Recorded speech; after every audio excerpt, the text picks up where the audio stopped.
we're seeing a lot of it. Old cases coming back to light because of DNA evidence and the ability to link things that we never had the ability to do before. It's exciting. It's very, I'm trying to think of the word I'm looking for here. It's finding justice for crimes that otherwise would have just been sitting there, never to be solved. Oftentimes there's still people around. Sometimes there's the victim. Sometimes there is the perpetrators themselves that are being arrested. In this case, pretty much everybody's dead, but it's been solved. 1974 murder case.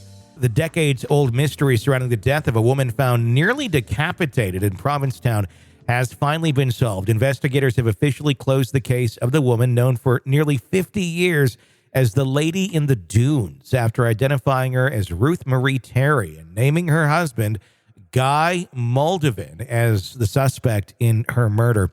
In a recent significant breakthrough made in October of 2022, the FBI positively identified the Lady in the Dunes as Ruth Marie Terry. Her body was discovered in a sand dune on July 26 of 1974, with her hands cut off and her head nearly severed from her body. The investigators used investigative genealogy to identify Terry, a resident of Tennessee. The FBI revealed that Terry had suffered a blow to the head and was most likely killed several weeks before her body was officially discovered. The Massachusetts State Police took over the investigation from Provincetown Police in 1982. Terry's skull, which was kept in police custody but not buried with her other remains, was sent to labs for testing. In 2021, Othram was able to create a DNA profile that eventually led to a positive identification. The chief police medical examiner's office issued Terry's death certificate on April 5th. The investigation then turned to Terry's husband, Guy Muldavin. The couple got married in Reno, Nevada in either 1973 or 74, traveled to Tennessee to visit Terry's family. Muldavin and Terry traveled together in the summer of 74, but Muldavin returned home. He indicated to witnesses that Terry had passed away, but told her brother that they had a fight during their honeymoon and had not heard from her again. The district attorney's office revealed that Muldavin was also believed to be the prime suspect of the disappearance of his ex-wife and stepdaughter in Seattle in 1960. So He had some reps going on here, but back in those days, you could just be like, she went off and did her own thing, or she died. I don't know how, but we're good. We're good. Let's watch Matlock. Investigators determined that Muldavin was responsible for Terry's death in 1974 as well. So he's a wife and daughter killer. Muldavin, who also went by the names, when you go by multiple names and you're not in media, that's another one too. Yeah. Muldavin also went by the names Raoul Guy Rockwell, Guy Muldavin Rockwell, died in 2002. In November 2022, Massachusetts State Police announced they were seeking information about him. Detectives investigated the 1960 disappearance of his wife and stepdaughter and later found human remains in a septic tank of their home. Although Muldavin was arrested for unlawful flight and convicted of grand larceny, he was never charged in relation to the Seattle killings. A new article dated December 1st, 1960 reported that Muldavin was arrested in New York City after the mutilated bodies of Manzenia Moranis and her 18-year-old daughter, Dolores Ann Marines, were found in the septic tank. The article noted that detectives found dismembered remains in other parts of human tissue. Dolores and Manzenia disappeared April 1st of 1960.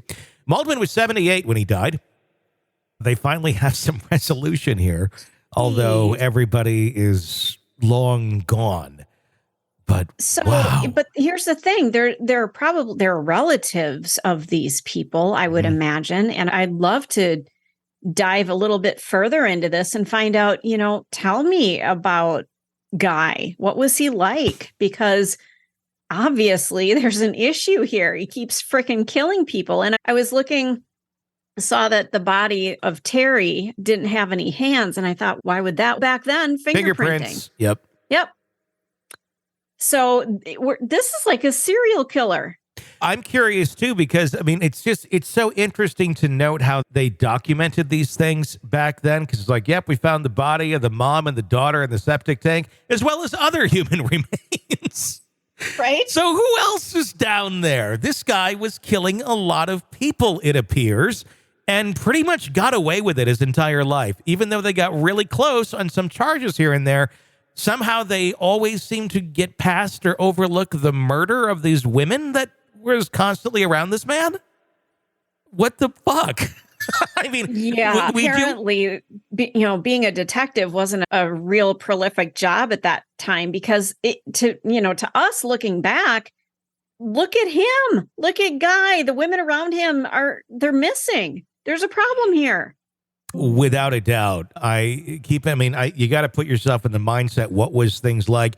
You were talking about kind of the good old boys club day. You're talking, Mad Men, such era. Is that what is to play, or is that play here as to why they let him have a pass and they didn't go harder on him? Did he just kind of woo his way through all of this with detectives? I don't know. And it's interesting too, the fact that, Terry either passed away on the honeymoon or they had a fight and he hadn't heard from her again. Back then, women didn't just wander off. They didn't have their own bank accounts and their own cell phones and credit cards. A woman today could go wander off and be just fine. Back then, that was unheard of.